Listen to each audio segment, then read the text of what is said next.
경영은 기묘하고 그의 지혜는 광대하니라. 지난 2주간 특세의 주제였습니다. 하나님이 말씀대로 그대로 행하셨습니다. 너무너무 놀라운 게 그 짧은 2주밖에 안 되는 특세였지만 그 기간 동안에 엄청난 은혜를 체험을 했지 않습니까? 많은 분들이 깜짝깜짝 놀랐습니다. 그래서 참 하나님 신실하시다. 그리고 또 바쁜 이민 생활 중에도 기도의 끈을 놓치지 않으려고 애쓰시는 여러분들 너무 귀하다. 전심을 다해서 찬양을 하고 또 말씀을 붙잡고 간절히 기도하는 모습을 보니까 정말로 하나님이 보셔도 그렇게 보석 같을 겁니다. 너무 아름다운데요. 이게 점진적으로 주님과 친밀한 관계 속으로 들어가셨잖아요. 사실은 이런 관계들이 뭐냐면 우리의 기도를 통해서 하나님을 쉬지 못하게 하는 거거든요. 믿으세요? 하나님이 일하시게 하는 겁니다. 특별히 강단 앞에 초청을 했을 때 여러분들 강대상 앞에서 무릎 꿇고 눈물로 기도하는 분들 많은 분 계셨죠? 예. 기도 속에서도 은혜를 받으시지만 아직 응답이 안 된 기도는 주님의 때에 주님의 방법으로 신실하게 응답하실 것입니다. 여러분, 말씀의 은혜가 깊어지고 기도가 깊어지는 사람들의 특징이 어떤 건지 아세요? 그 대표적인 게 우리 주님과 친밀해지는 거 아닙니까?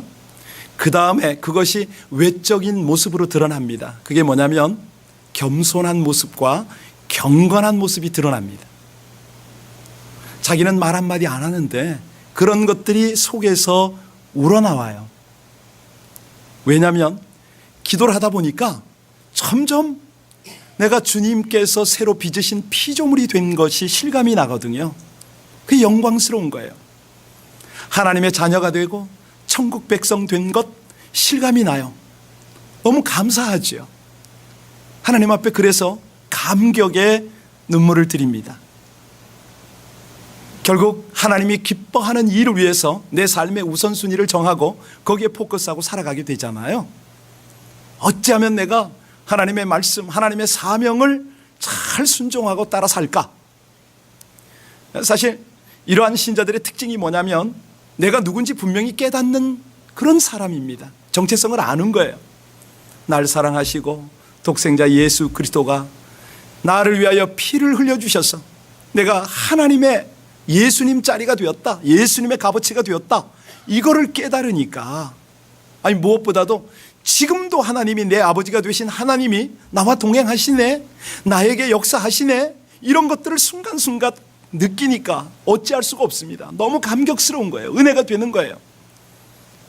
하나님 말씀하셨죠? 여호와를 의지하며 여호와를 의뢰하는 사람은 복을 받을 것이라. 그는 물가에 심기운 나무가 그 뿌리를 강변에 뻗치고 더위가 올지라도 두려워 아니하며 그 잎이 청청하며 가무는 해에도 걱정이 없고 결실이 그치지 아니함 같도다. 이렇게 말씀하십니다. 근데 이까지는 참 좋은데요. 그런데 우리가 그 반대편을 한번 생각해 볼 필요가 있습니다. 세상 사람 말고요. 하나님을 믿으면서도 세상에 영향을 받고 세상 힘으로 살아가는 사람이, 그런 사람이 있다는 거죠.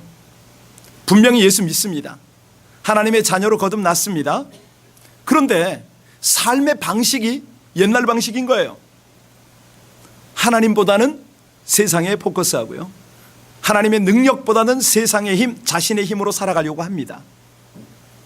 분명히 예수 믿는다고 그러고 교회도 다니는데 삶의 중심이 여전히 세상의 욕망에 치우쳐 있어요.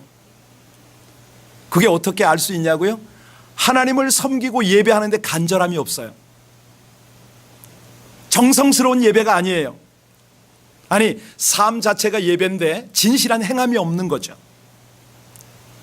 더 심하게 말씀드리면 주님이 그처럼 당부하신 자기 십자가를 지라고 하셨는데 십자가를 질 생각을 안 하는 거죠. 자, 이런 삶의 특징은 뭐냐면 주님이 함께 하실 수가 없습니다. 현존하시고 동행하시지만 그 주님을 느낄 수가 없는 거예요. 동역할 수가 없는 겁니다. 자, 그러면 하나님과 함께하는 방법이 뭐냐? 지난주에 말씀드렸잖아요. 하나님 미워하는 거, 하나님 싫어하는 거 안 하면 돼요. 그런데요, 적극적으로는 뭐냐면 하나님이 관심 갖는 거, 하나님이 기뻐하는 것이 바로 내 것이 되는 거죠. 그래서 사실 이 기도를 특세를 하고 뭐 철야를 하고 할 때요, 기도라는 것은 바로 그 수단입니다. 우리 경건을 이제 하나님과 함께 동행하기 위한 경건을 이야기를 하는데, 사실 경건한 생활, 이거는 삶으로 승화가 돼야 되잖아요. 문제가 뭐냐면 오늘날 이런 어떤 경건한 성도의 삶이 이 척도가 되질 못합니다. 가령요, 특별 새벽기도 하면은 어느 교회가 생각나세요? 특세 바람을 일으킨 교회, 사랑의 교회입니다. 아니, 한국에서 새벽 예배가 4분가 있는 교회 혹시 아세요? 명성교회. 가장 뭐 이런 어떤 새벽기도 중에서 또 가장 뜨거운 교회는 어디죠? 순복음교회. 어마어마한 교회들입니다. 다들 뭐 메가급이죠. 그런데 이런 교회들의 특징이 뭐냐면 경건의 능력이 좀 보이질 않는다는 거죠. 물론 역사도 많고 기적도 많은데 리더십들 중에서 실상이 참 어둡습니다. 기도를 강조하고 뜨겁게 기도하는데 매스컴을 보면 온갖 불법의 온상으로 매스컴이 오르고 내리고 있잖아요. 이걸 어떻게 하면 좋으냐. 사실 사람이 태어나서 살아가는 목적이 뭡니까? 우리가 신앙생활하는 목적이 뭡니까? 창조주요, 주관자이신 그 하나님이 보이시는 목적과 길과 방법과 자원을 따라서 살아가는 게 우리 인생 아닙니까? 우리 신앙인 아닙니까? 자, 그런데 이것을 자꾸 벗어나려고 하니까 하나님이 계속 말씀을 하시고 간섭을 하시죠. 근데 이 간섭을 제대로 받기만 하면 되는데, 가령 사기꾼 심보를 가진 대표적 성경의 인물 누구죠? 야곱이잖아요. 뭐 형도 아버지도 다 속인 그 야곱, 이 하나님의 간섭 속에 딱 들어오니까 이 천하의 사기꾼이 변해서 이스라엘이 됐지 않습니까?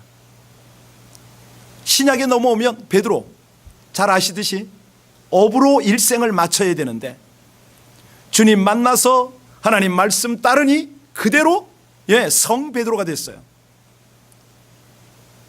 오늘도 영향을 받고 있는 죄인 중에 괴수라고 자칭 외쳤던 바울, 부활의 주님을 만났더니 어떻게 됩니까?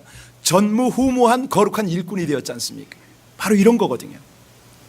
제가 그렇고 대부분의 사람이 그렇듯이 흉한 죄인이거든요. 멸망의 사람입니다.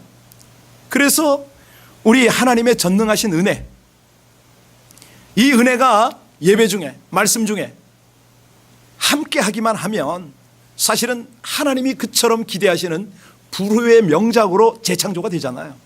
여러분들 그거 믿으세요? 우리가 지금 이사야서 33장까지를 묵상했습니다. 33장 1절로 6절, 지난주에 큐티했던 내용의 요약이 뭡니까? 이처럼 하나님을 믿고 경건하게 살려고 몸부림을 치는데 그럼에도 불구하고 학대를 받는다. 이 내용이 6절까지의 말씀이었습니다. 오늘 7절부터 16절까지의 요약이 뭐냐면, 자, 이렇게 몸부림치는 자들, 하나님의 도우심을 탄원하고 하나님의 승리의 약속을 견고히 붙잡는 하나님의 백성들의 탄원에 우리 하나님 어떻게 응답하시는가? 바로 그 내용이거든요. 자, 이제 7절을 우리 다 같이 한번 읽겠습니다. 본문 7절입니다. 시작. 보라, 그들의 용사가 밖에서 부르짖으며 평화의 사신들이 슬피 곡하며. 이제 배경을 조금 더 설명을 해야 되겠죠. 아수르와 유다의 이야기입니다. 유다 왕이 아수르에게 평화적 해결을, 이제 어떤 평화 조약을 맺기 위해서 사신들을 보냈지 않습니까? 그런데 아수르가 거절을 했어요. 그래서 사신들이 슬퍼하고 울며 돌아왔다. 용사들까지 울었다. 여러분, 왜 울었습니까? 하나님이 섭섭해서요? 아니에요. 이거 잘못된 거예요. 이게 뭐냐면 그들에게는 악한 대적 아수르를 상대할 만한 힘이 없어서 한탄하는 거예요. 지금 탄식하는 겁니다. 사실 우리가 분명히 짚고 넘어갈 것이 있는데요, 이 악한 세력, 세상에 여기저기 우리 주변에도 많이 있잖아요. 이런 악한 세력은 협정을 맺을 마음이 없다 이겁니다. 무력으로 힘으로만 상대를 굴복시키려고 합니다. 아니 모욕을 주고 능욕을 해요. 이게 세상이에요. 여러분 지금 국제 정세가 어떻습니까? 제가 다른 말 안 해도 북한과의 관계와 이 모든 상황들이 오버랩 되죠. 이 말씀 속에 하나님이 다 말씀하십니다. 8절 볼까요? 같이 읽습니다. 시작. 대로가 황폐하여 행인이 끊어지며 대적이 조약을 파하고 성읍들을 멸시하며 사람을 생각지 아니하였다. 이게 무슨 얘기냐면 예루살렘이 포위가 된 거예요. 지금 백성들이 마음대로 이 평소처럼 거리를 다닐 수가 없습니다. 여행의 자유도 없고 경제적 자유도 없어요. 모두가 이 행동들이 정지가 됐다. 이거는 국가 전체에 미칠 그런 이 국가가 마비되는 그런 것을 암시하고 있습니다. 이 잔인한 세력들은요 생명을 생명으로 여기지 않습니다. 그게 자기의 볼모예요. 충분히 느끼시겠죠? 여러분들이 이 정세, 지금 세상의 역사를 살펴보면서 아 그렇구나. 지금 하나님은 그때나 지금이나 동일하게 이 진리 깊이 있는 역사관을 우리에게 교훈하시는구나. 잘 보시고요. 이 내용을 깨우치면서 하나님 앞에 기도하는 겁니다. 그러면 우린 궁금한 게 있어요. 하나님 왜 이런 상황을 허락하시고 이 상황 앞에 우리로 간절히 기도할 수밖에 없게 하십니까? 이런 궁금증이 들잖아요. 그런 의문 없으세요? 하나님이 그 우리의 질문에 대해서 교훈하세요. 뭐냐면 때로는 비참하고 참혹한 현실을 통해서 너희가 내 앞으로 나올 수 있지 않느냐. 이게 하나님의 메시지예요. 평소에 다윗처럼 잘하면 좋죠. 다윗이 뭐라고 그럽니까? 내가 한결같이 여호와를 내 앞에 모시고 있으니 하나님이 내 오른편에 계심으로 나는 결코 흔들리지 않을 것입니다. 이런 고백만 하고 살면, 깨어서 살면 문제는 없는데 하나님이 그 고백을 듣기를 원하시는데 이 백성들이 영적으로 민감하지 못하는 거예요. 깨어있지를 못해요. 그래서 이런 국제정세, 내 삶의 여러 가지 위기와 난관들을 허락하는 겁니다. 사실은 영적 대적들이요 가만히 두질 않는 것도 원인이 있죠. 자, 이제 9절을 보겠습니다. 9절을 보면 땅이 슬퍼하고 쇠잔하다. 같이 읽습니다. 시작. 땅이 슬퍼하고 쇠잔하며 레바논은 부끄러워하고 마르며 샤론은 사막과 같고 바산과 갈멜은 나무 잎을. 이게 무슨 얘기냐면 유다의 왕이 히스기야였거든요. 히스기야가 조공을 아수르에 바쳤어요. 그런데 받을 때는 꿀꺽꿀꺽 다 잘도 먹더니 이제는 침공을 해서 초토화를 한 것을 지금 말하는 겁니다. 여기 레바논이 어떻게 됐다고요? 말랐다. 레바논이 울창한 숲이거든요. 그때만 해도 아주 울창한 숲으로 유명했던 레바논이 바짝 말라버렸고요. 샤론은 비옥한 땅이었습니다. 이제 전쟁 때문에 아주 초토화가 되는 그 장면이 나와요. 여기 보니까 가축과 곡식으로 유명했던 바살과 갈멜, 여기는 더 이상 수확을 내지 못해요. 황폐해졌다 이 말이죠. 온 모든 유다 전체의 희망의 빛이 꺼졌습니다. 자, 이때 우리가 주목해야 되는 건 하나님이에요. 그러니까 이 비참한 현실을 주목하는 것이 아니라 하나님의 역사를 꿰뚫어 봐야 되는데 10절을 볼까요? 10절을 보면은 하나님이 어떻게 이제 반전하시는가. 시작. 여호와께서 이르시되 내가 이제 일어나며 내가 이제 나를 높이며 내가 이제 비로소요 바닥을 치고 모든 소망이 끊어졌을 때, 빛이 어두워졌을 때, 바로 그때 내가 나를 드러내리라. 여기 거듭거듭 하나님이 10절 다시 비춰주세요. 거듭거듭 하나님이 내가 높이며 지극히 높아지리라 강조를 하세요. 스스로 하나님이 내가 하나님으로 드러나겠다, 내 영광을 드러내고 내가 만든 내 세상을 내가 통치하마, 이 말씀을 하시는 거죠. 누구에게요? 하나님을 아는 백성들을 향하여 말씀하십니다. 11절 볼까요? 11절에 나오죠. 시작. 너희가 결을 잉태하고 짚을 해산할 것이며 너희의 호흡은 불이 되어 너희를. 이게 무슨 말입니까? 이 경건한 하나님의 백성들을 대적하고 적들을 징계해서 처벌해서 내 백성 보호한다, 이 말씀 아닙니까? 그러니까 결국은 뭐냐면 하나님의 나라, 하나님의 통치는 그 통치 앞에 겸손히 순복하면, 그의 백성이 되면 하나님의 역사를 함께 이루어간다, 이 말씀입니다. 좀 어렵죠? 딱딱하죠? 쉽게 전할까요? 여러분은 어떤 사람과 함께 일하고 싶으세요? 어떤 사람과 함께 하고 싶습니까? 전 목사라도요, 목사 중에 교제할 사람을 고릅니다. 여러분들도 그렇지 않겠어요? 내 견해, 내 관심사, 가치관이 비슷한 사람하고 같이 대화하고 싶겠죠? 최소한 그게 안 되면은 사람들을 교제하다가 저 사람 좀 정직하면, 저 사람 좀 진실하고 친절하면, 어떤 훌륭한 특성이 있으면 가까이 하고 싶지 않습니까? 우리 역사를, 인류 역사를, 아니 성경의 역사를 이렇게 관찰해 보면요, 하나님께서도 똑같으세요. 아주 특정한 사람과 친구 삼아, 벗삼아 함께 늘 하나님의 역사를 펼쳐가세요. 몇 사람만 얘기해 보라고요? 아브라함을 그러시잖아요. 아브라함을 부를 때 그러세요. 나의 벗, 하나님의 벗, 이렇게 불러요. 예. 또 다윗을 부를 때도 그러시죠. 내 마음에 맞는 사람, 나의 뜻을 이룰 사람, 이렇게 불러주세요. 자, 왜 그렇게 부르셨을까요? 사랑할 만한 어떤 조건, 성품이 있었다는 거죠. 그죠? 심지어는 다니엘을 부를 때는요, 나의 귀중한 사람, 이렇게 부르셨어요. 다니엘서 9장 23절에 나오는데 그런 말씀을 하세요. 자, 그러면 여기서 우리가 한번 하나님의 마음, 하나님이 어떤 사람을 가까이 하는가 살펴야 되잖아요. 아브라함과 다윗과 다니엘을 말씀드렸는데 왜 그들이 마음에 합했다고 이렇게 여겼을까요? 창세기 22장에 가면 하나님이 그런 말씀을 하세요. 아브라함에게 그런 말씀을 하죠. 네가 내 목소리를 들었다, 이렇게 말씀을 하세요. 아주 간단하세요. 복잡하지 않아요. 그분의 요구를 겸손하게 행했다. 예. 내 목소리에 순종하여라. 그러면 나는 너의 하나님이 되고 너희는 내 백성이 될 것이다. 수도 없이 강조하시잖아요.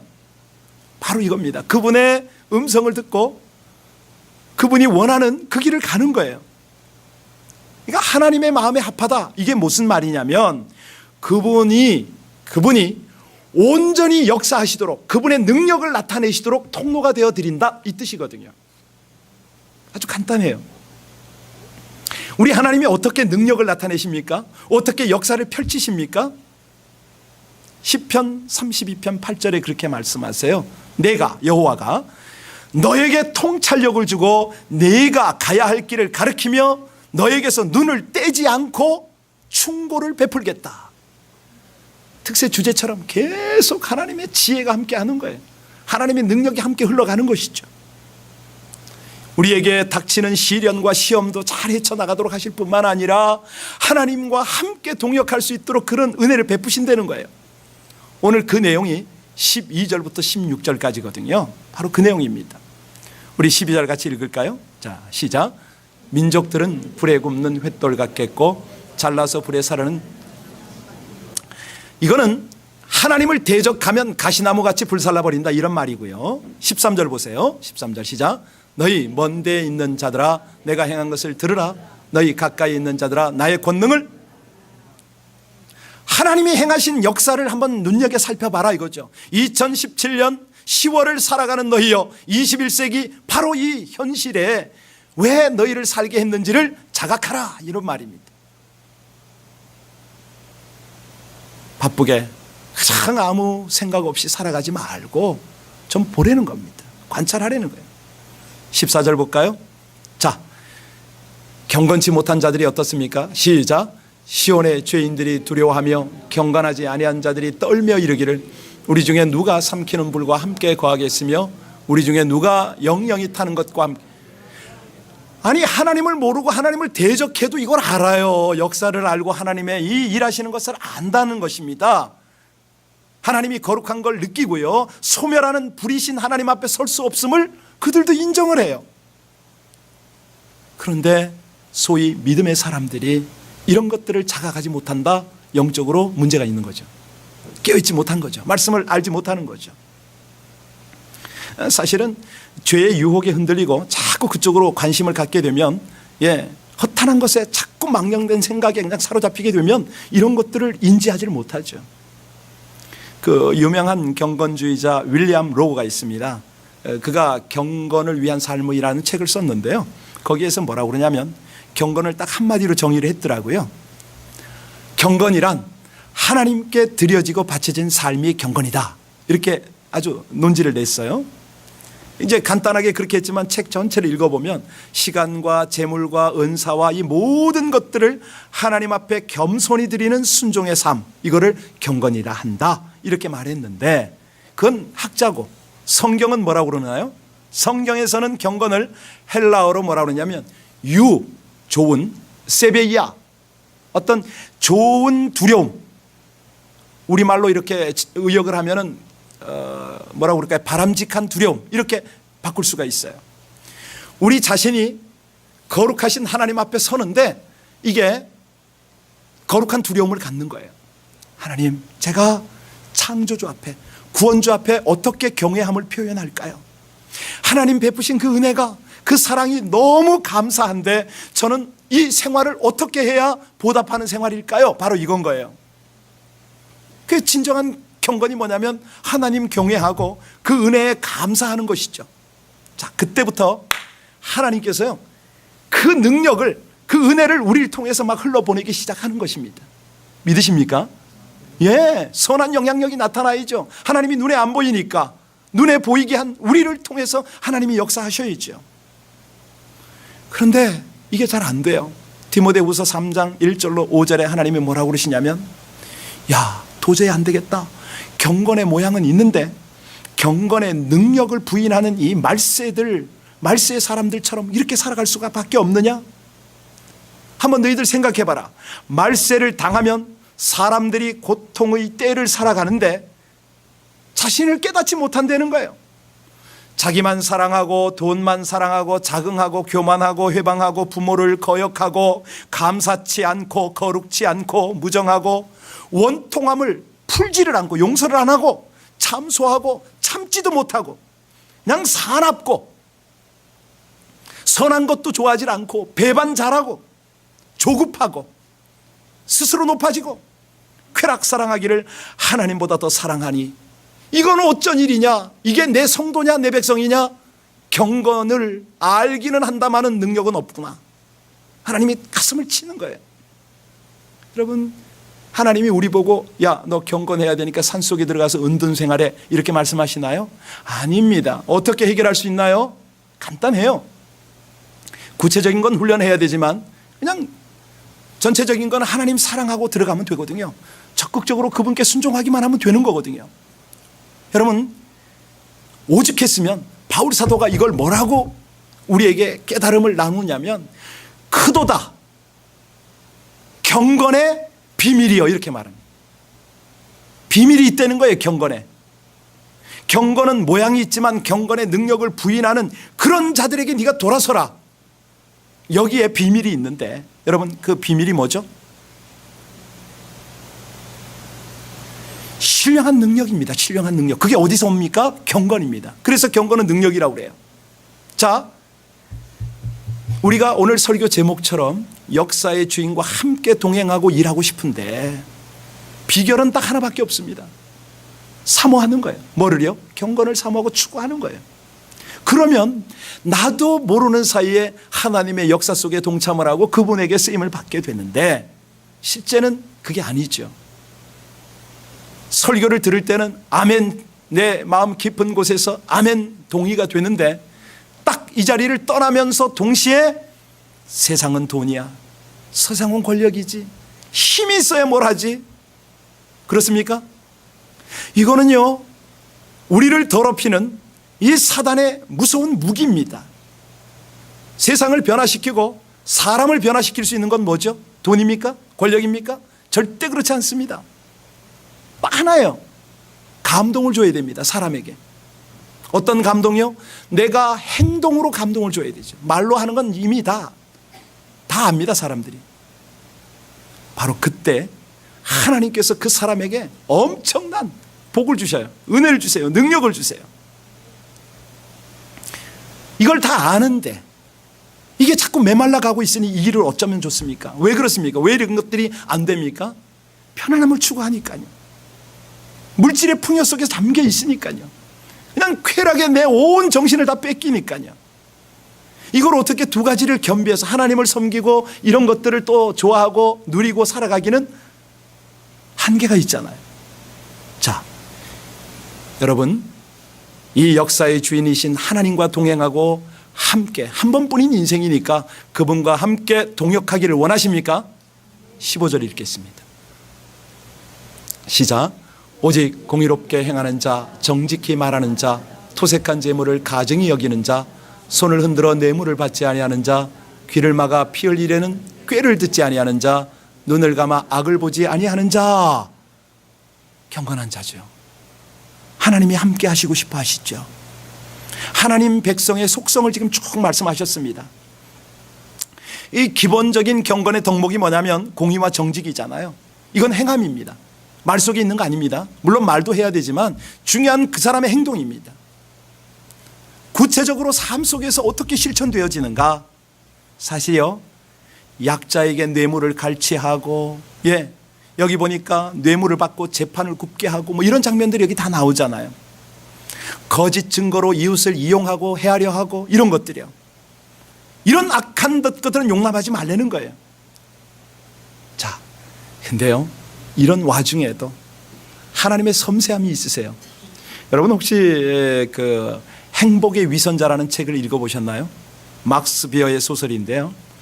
거기 주인공이 누구냐면 아주 비양심적인 악인이 한 명 있습니다. 로드 웰이라고요. 그러니까 정확하게 이름은 로드 조지 헬입니다. 근데 이 사람이요, 마음뿐만 아니라 행동에 아주 야비함이 있어요. 그냥 얼굴이 찌그러지고 막 그냥 얼굴에서 그게 나타나니까 사람들이 자꾸 두려워하고 가까이 오지를 못했어요. 그러던 그가 어느 날 아주 아름답고 순수한 그 멸이라는 그런 소녀를 사랑하게 됐죠. 그래서 이 소녀가 가까이 자꾸 접근하니까 난 저렇게 무섭게 생긴 사람이 싫다고, 아니 내가 어떻게 저 사람하고 같이 사냐고 거절을 했죠. 그랬더니 이 로드 헬이요, 고심고심을 합니다. 많은 사람에게 자문을 구합니다. 그러다가 세상에서 가장 거룩하고 인자하게 보이는 가면을 하나 만들어 썼습니다. 그리고 이제 결혼을 마침내 성공했는데, 얼굴만 그렇게 하면 어떡합니까? 위선을 감추려고 애를 썼습니다. 아주 인내하면서 너그럽게 보이려고 정말 몸부림을 쳤습니다. 그러니까 좋은 사람같이 보이려니까 끊임없이 자기 속에서 우러나오는 이 나쁜 성질을 죽이려고 아주 억누르려고 애를 쓴 거죠. 그렇게 살아가는 어느 날 옛날 친구가 자기 사랑하는 아내 앞에서 이 로드헬의 가면을 무자비하게 벗겨버린 거예요. 그런데 이상한 일이 벌어졌습니다. 가면이 벗겨졌는데 거기에는 예전의 험악한 얼굴이 아니라, 야비한 얼굴이 아니라 거룩한 모습이 있었던 거죠.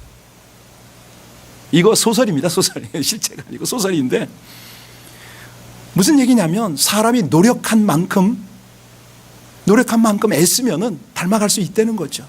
사실 우리 모두가 부족하지 않습니까? 인격이 하루아침에 이루어지는 거 보셨습니까? 그래서요, 하나님은 우리에게 당부를 하세요.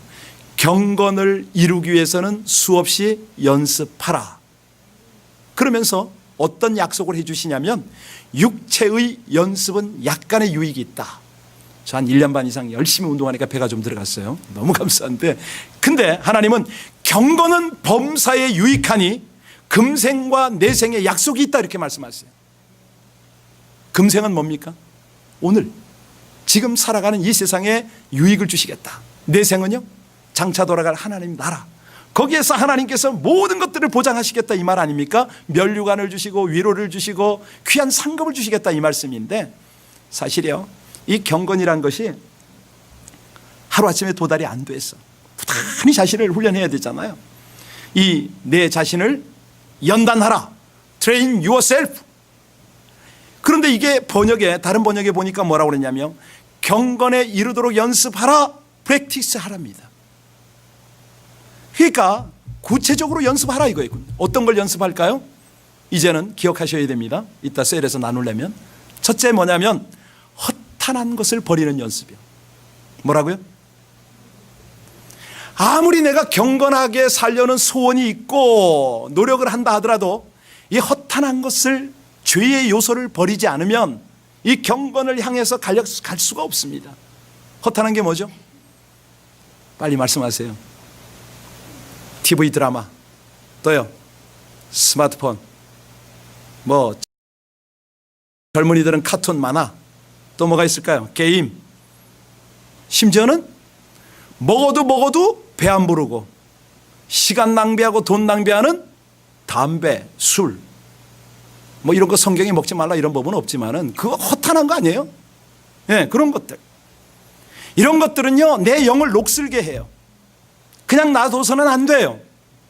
미워하세요. 과감하게 버리세요. 날마다 이 망령되고 허탄한 것들, 음란한 생각들, 이런 것들을 완전히 잘라서 적극적으로 버려라. 그 연습을 하라. 이게 첫 번째고요. 두 번째는 뭐냐면 말씀을 읽고 나누라. 가능하면 가르쳐라. 목표를 정하셔서 하셔야 됩니다. 꾸준하게. 지난 금요일 날 우리 한종훈 집사님의 간증 얼마나 은혜로웠습니까? 어떤 강사가 쓰는 것보다 은혜롭더라고요. 저 진짜 큰 은혜와 도전을 받았습니다. 이번 많은 간증 속에 큰 은혜 끼쳤지만 제가 기억하는 것 중에 하나가 성경을 필사를 하셨거든요. 항상 그러세요. 한 권 다 쓰고 나면 목사님 다음 어디 쓸까요? 저는 이제 그 알잖아요. 진행이 요한복음서부터 이렇게 왔다 갔다. 한 번은 제가 일부러 얼마나 인내심이 있으신가 이사야서를 쓰시죠 그랬더니 이사야서가 몇 장입니까? 예, 66권 66장이에요. 다 쓰셨어요. 그리고 그날 간증하는 게 뭐냐면 성경 쓰는 어느 순간 눈이 갑자기 밝아지었습니다. 그런 고백을 했어요. 안경을 다 벗고 쓰게 되고 이게 말씀이 와서 닿는데, 살아서 와 닿는데 너무 놀랬습니다. 그 고백을 하더라고요. 간암 2기 환자가 기도원에서 쫓겨 내침을 받은 그분이 여러분들의 이 사랑 때문에 교회로 왔잖아요. 다 나았잖아요 지금. 거기에 가장 핵심이 뭐냐면 하나님의 말씀을 가까이 한 거죠. 물론 성도들의 기도도 중요하지만 하나님께서 하시는 거죠. 말씀을 가까이 하셔야 됩니다. 하나님의 신령한 은혜는요 천박한 세상 재미하고 비교가 안 되죠. 억만금을 주고 살 수가 있겠습니까? 자, 세 번째는 뭐냐면 기도죠. 아무래도 이 기도로 우리가 나가야 되는데 중요한 것이 뭐냐면요, 이게 개인 기도도 중요하지만 가정입니다. 모든 모임입니다. 사도행전 2장에 보면 10장에 보면 그런 말을 해요. 고넬료가 경건하여 온 집안과 더불어 하나님을 경외하며 백성을 많이 구제하고 하나님께 항상 기도하더라. 이 가정이요 정말로 기도가 있는 가정이 되잖아요. 오늘도 깜짝 놀랐어요. 일부 예배 마쳤는데 어떤 아이가 돼지 저금통 이런 걸 가져와가지고 헌금한다고. 이렇거든요. 가정이 그렇습니다. 어떤 모임, 어떤 교제가 되더라도요 기도 없이는 하지 마십시오. 기도 없는 그런 어떤 영적 교제 필요 없습니다. 다 가짜입니다. 거짓입니다. 사람입니다. 속지 마세요. 그러니까 가정이고 어떤 모임에서도 항상 기도로 시작하고 기도로 패하고, 그럴 때 우리가요 기도로 우리의 영을 다듬잖아요. 내 가족을 살리잖아요. 그 공동체를 살려요. 노폐물이 빠지니까 심령이 가벼워지죠. 하늘의 임재가 거기 있는 것이죠. 기도 없는 봉사, 기도 없는 회의, 하나님이 함께 하실 수가 없어요. 거기. 여러분, 기도에 힘쓰면 경건의 능력을 덧입고 하나님과 함께 일하게 됨을 믿으시기 바랍니다. 16절 볼까요? 하나님께서 오늘 마무리하면서 어떤 복을 주시는가? 시작. 그는 높은 것에 거하리니 견고한 바위가 그의 요새가 되며 그의 양식은 공급되고 그의 물은 충분합니까? 때를 따라 하나님이 먹을 것, 마실 것, 모든 것을 신실하게 책임지시겠다. 왜냐하면 이분은 여러분의 아버지니까. 모든 좋은 것을 다 주관하시니까, 그 손에서 한없이 흘려보내니까 든든하신 분이세요. 그분이 여러분들의 장래 소망을 주려고 하세요. 왜? 무궁한 사랑으로 여러분을 사랑하시니까. 하나님의 소원이 있어요. 내 백성, 나의 벗, 내 사랑하는 동역자와 함께 이 세상에 크고 놀라운 비밀을 좀 열어주고 싶은 거예요. 그걸 보여주고 싶은 거예요. 하나님을 기뻐하기만 하면 하나님의 마음의 소원을 너를 통해서 이루고 싶다. 이게 하나님의 간절한 호소 아닙니까? 내 사랑하는 아들아, 딸아, 네가 어떤 환난을 당하더라도 항상 위로자가 될 것이고, 네가 마음이 어떻게 상하더라도 낙심을 하더라도 내가 너를 가까이 할 것이야. 하나님이 보장하시잖아요. 세상에 도울 힘이 없는 인생을 왜 의지하느냐? 저 사라져버릴 방백들의 권세가 그렇게 중요하냐?